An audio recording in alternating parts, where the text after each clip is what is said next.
Chairman McKeon, Congressman Smith, distinguished members of the Armed Services Committee, on behalf of the Eastern Congo Initiative, I want to first thank you for holding this hearing and devoting your time and attention to the ongoing crisis in the Democratic Republic of Congo.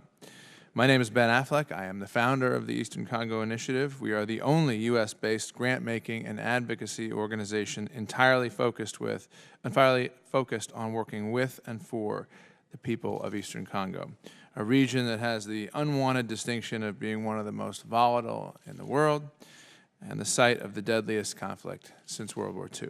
This violence, the world is reminded that the systemic sources of instability in this region have yet to be addressed. There are a number of things I would do, but if I was could wave a magic wand, but speaking in practical terms, the mandate needs to be completely re-examined. Even if you talk to people within the United Nations, they talk about MONUSCO being a failure. You go to Congo and you talk to Congolese civilians, and they've got an anger and a resentment toward people from the United Nations that you can't believe. They're spending $1 billion plus total down there trying to help people, and they deeply resent it. And the reason they deeply resent it is because their mandate is to protect civilians, but when trouble breaks out, they're hiding in barracks, or they're avoiding these confrontations, or they're allowing militias like M23, which is the size of half a battalion in the United States military, to run roughshod and take over the city. So civilians are not being protected. The mandate is deeply flawed.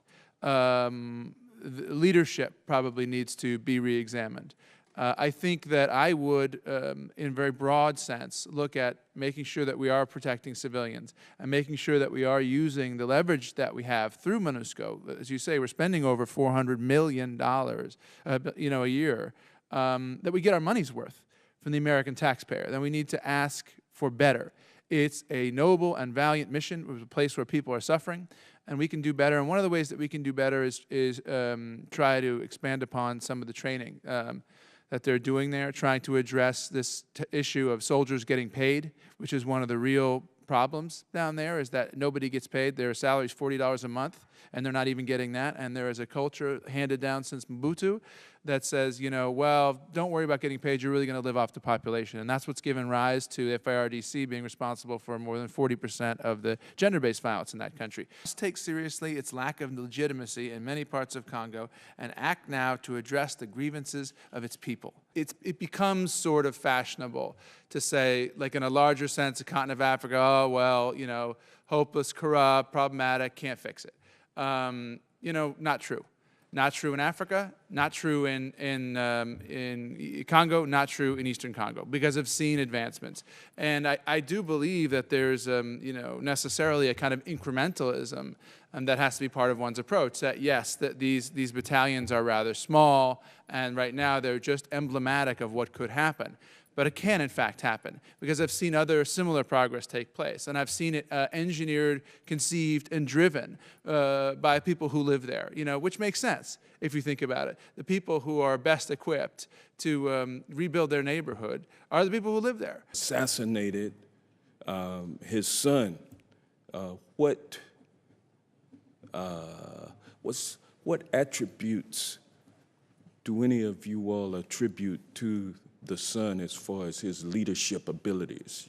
Joseph Kabila, who was recently re-elected in an election in 2011, which many... Soon I'll be making my 10th trip to Congo, and I know that if your constituents were to go to Congo and see what's happening there, they too would insist that we do something about it. I founded ECI in part to serve as a megaphone, to amplify the voices of the people of Eastern Congo, and I thank you very much for the opportunity to do that today. In fact, it's an honor. Even in the face of violence and upheaval, the Congolese remain resilient and entirely determined to rebuild their country. The 70 million Congolese deserve a better tomorrow, and they haven't given up trying to build a better future. With support from Congress and leadership from the President, the United States can help them get there. We can help, and we should. Thank you very much. I look forward to your questions. Thank you so much.